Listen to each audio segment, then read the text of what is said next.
Football on Off the Ball. With Sky. All the football you love in one place. Across Sky Sports, BT Sport and Premier Sports. Welcome back. Dan McDonald of the Irish Independent is still here. I am, yeah. And Arthur O'D joins us. Hello. Hello, how are you doing? You've been working damn hard out there on journalism as part of the Off the Ball production team, crack team.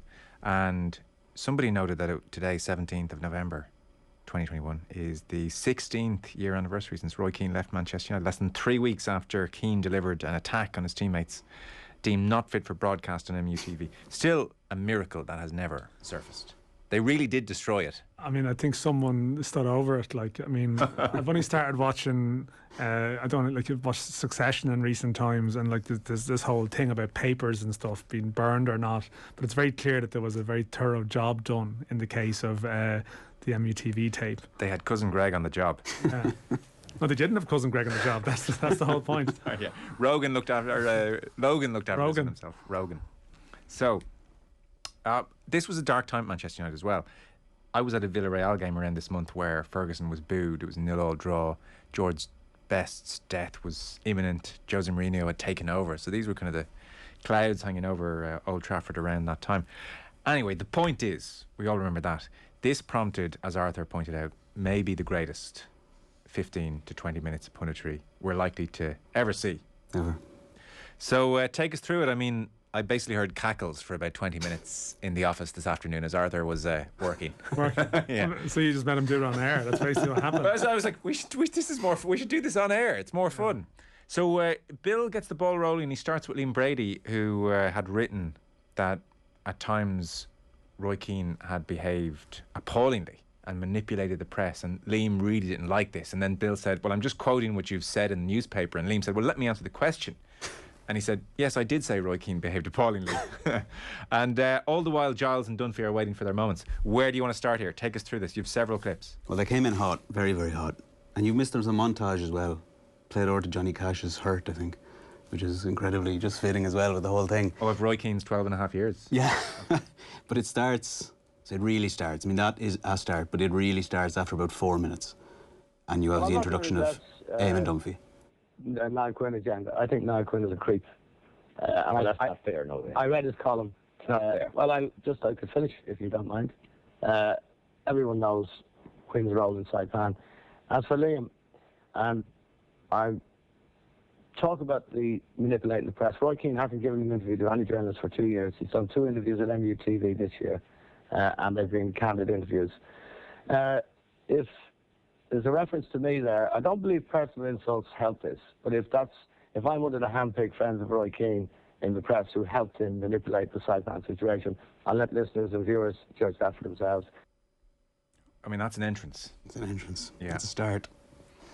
But it gets better, and it does keep going. And the fact that, and it's kind of funny, certainly in hindsight, and especially with the kind of cooling off. I mean, that's the sort of, I don't know, is it then? I presume Saipan might have been the apex of that sort of his passionate defence of Roy Keane, but it's still, I thought it was kind of gone a little bit before 2005. So did I. Yeah, I thought it, but clearly not. But it's the fact, and he's so ready to talk about Giles and Brady in the years ahead, the fact that this second clip where he tries to put and fix Keane's place within that Irish pantheon, that's just, you don't see it coming.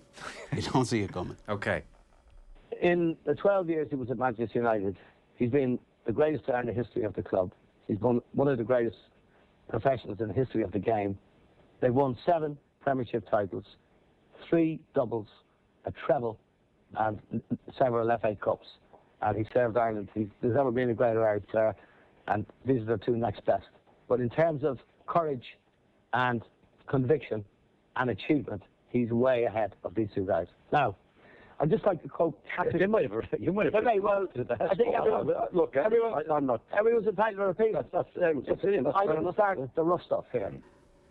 He didn't start the rough stuff. But...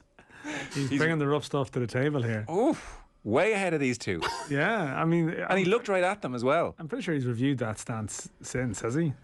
I mean, who cares? Who's counting? It was a glory. Jeez. So he had come ready. I mean, there were notes. I don't think it was quite the Venables glasses No. moment, Kind of but more. he knew what he was saying and what he wanted to say. So he was up and running here, and the lads were, I would have said body language-wise, not expecting that. No, he was certainly fueled by passion, and then it came in. But I don't know. I could have done with checking that, to be honest, in between the clips. The next situation where he talks about Nottingham Forest and Keane's exit. There's an interesting wrinkle in that discussion around the contract. I'm not 100% sure what the actual deal was. Well, they're talking about, you see, it goes off with Dunphy's extolling the virtues of Keane's playing career, which is not really, I suppose, and Brady keeps trying to make the point, that's not really what we're discussing here. No one's in any disagreement with the fact that Roy Keane was a great player, but obviously this is going to be, Dunphy's going to make this point at length anyway. And so, Dunphy is making the point that, here's an example of the greatness of this man, that when Nottingham Forest were in their relegation year, he had a clause in his contract, in effect, that if Nottingham Forest were relegated, he could leave for $1 million. And they were relegated. But who got Player of the Year? Roy Keane. And Brady's saying, well, that's not in the contract because he left for 3.75 million. So what's the story here? So that's kind of where they are. That's where this mini dispute. I mean, all good arguments need ridiculous tangents. And this was one of those. So I think we're going to jump here when that's kind of kicking off. The last season Roy played at Notts Forest, they were going down. And he had a clause in his contract that if they went down, he could go for £1 million. Who won the Player of the Year? Roy Keane. Did more than anyone to try and keep them up. That's not true, Amy. He didn't have a clause in his contract to go for $1 million. He went to $3.5 million in the end to Manchester United. So if he had a clause in his contract, get your facts right. No, my facts are right on his They're not right. I read your book. Are you going to let me talk? Well, Or you want more insults? No, so get your facts right. He go for $1 million. I didn't say he went for $1 million. I said he had a clause in his contract that allowed him to go for $1 million. Why didn't he go? Because there was a bidding war between Blackburn and Manchester United. Now you get your facts right. Boom. Get your facts right. I'm his biographer. He's playing the biographer card. Will you not end up in some discussion about the Haaland thing at some stage as his biographer? But anyway. Yeah. Well, so okay, I'm listening. Yeah, you're hooked at this stage. The next one is... It's hard to believe, by the way, Twitter didn't exist for this. That's the only pity. It would have exploded. Well, yes and no. They probably would have been taken off air beforehand if Twitter had existed. I think that's true. I think the absence of Twitter... The Dunphy stuff getting back to the UK quicker could have been an issue. This guy has just said this about someone. Like, it might take a couple of days to filter back, or maybe not at all. It would have been a different legal climate with some comments so that too. were made. They would have been curtailed for sure. Players from certain clubs and so on. No, I think so. Arthur, sorry. Speaking of which, if there's to be, I suppose, the defining clip, this one kind of speaks for itself. If you are going to quote gutter journalists calling Roy Keane a thug, you can do it on your own. If you're going to throw Michael and Mother Teresa, you can do that on your own as well. There's lots of tabloid journalists out there. I'm not going to listen to that kind of stuff. But listen, I am saying that written down in black and white in the Sunday Times was that particular... Well, I just say to you... You may not agree with that point. I just say to you, I'll tell you, written down almost everywhere, and certainly in the annals of football, will be tributes to this man. Oh, I agree with that. I agree with that. This is a man argument with that. who doesn't showboat like Niall Quinn. This is a man who actually goes and sees sick children in hospital. This is a family man with 5 children who's a credit to his country and to his family. And I'm not going to listen to him being called a thug by you. I don't want to hear what... Hang on a second, no, don't misquote me. I said that was written. Why do you introduce me to this? Because I'm saying there's an alternative view. And whose view is it? That's the view that was... Whose view is it? In a column on the Sunday Times. Who's that column? By who? It's on the back page of the Sunday Times last Sunday. Look at it. And who wrote it? I can't remember his name. I'll tell you who wrote it. Who? I can remember his name. Rod Little. He's the guy who ran away and left his wife for a young one. At which point Bill says, Jesus, no. Eamon, no. In Question of Sport where they do Guess What Happens Next? Yeah. If at the time you had, for the million people watching, pressed pause when he said, I'll tell you who wrote it, Rod Little, and then put in what happened next. Yeah. Not one even close. No chance. No chance. But I mean... And Giles and Dunphy just didn't react. Just like, so Bill is like, oh Jesus. Giles and Dunphy are like, interesting. Oh wow, he's going there. I had forgotten that the Little was a part of this debate. Yeah. Yeah, I always sort of assumed it was actually later. bizarrely, but I don't know. I mean, clearly not. I mean, the facts are there, but it's a memorable piece of work. I assume Little was asked to respond to this at some stage, was he? Oh, well, he was on.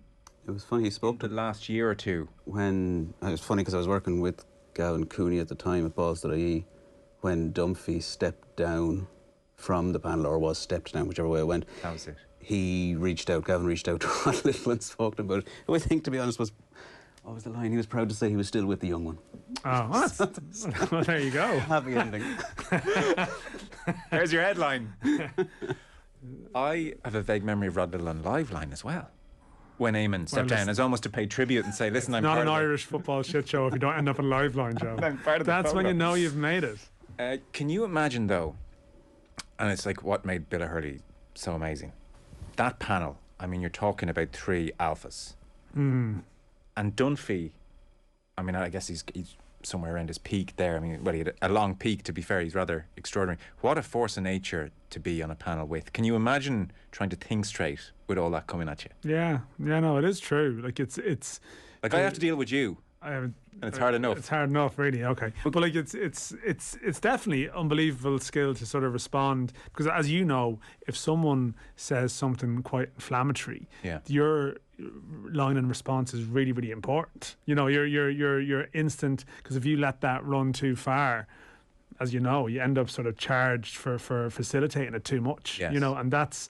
But then equally, you don't want to be Mr. Oh, you can't say that. You can't say that, and you shut it down. You shut it down, and it's gone. When you know, when presumably he knows this is a brilliant debate, so let's keep this rolling. This is one of the greatest examples of about 3 times he said, "No, you just can't say that," and yet this thing still you can't say that. Blossomed. But maybe let's just. It's genius. Let's say something else. You know what I mean, like unofficially. Yeah, you can't say that. But come here, did you see Rod Little called him a thug? Yeah, exactly. This lad here, knowing, is like, here's your red rag, Mr. Bull. Any other clips you want to bring us? The final one. It's only very short and swift, and it's just from. Well, John Giles raises a point, and Eamon Dunphy begs to differ. If it had been okay, Ferguson wouldn't have fallen out with him. I mean, Ferguson. Ferguson's lost the plot, John. No, but Ferguson is right. Yes, but Ferguson is. Keane is right. Keane is right in lot. He's right about everything. But in this situation, in this context, can I just finish? There was a point when everyone thought, or certain people thought, that Roy Keane was right about everything. Like there was that sort of movement in Irish life that Roy Keane on everything is correct. If we had those standards across the society. Exactly. If we all, like, Roy Keane could go and fix, you know, the health service. If Michael O'Leary and Roy Keane could run the country, this was generally. Yeah, they could run anything. But, like, you know, like, it's. I mean, I think that view has probably changed. I mean, we could probably play clips of Eamon Dunphy saying things, you know, completely battling a different point on Roy Keane. So, there we go. And there we are. That is as good as it gets, is it not, Arthur? That's the mark. I think that's the benchmark. I'm not. Again, Terry Venables, that was quite memorable. Yeah. Oh, the glasses. Yeah. That was good.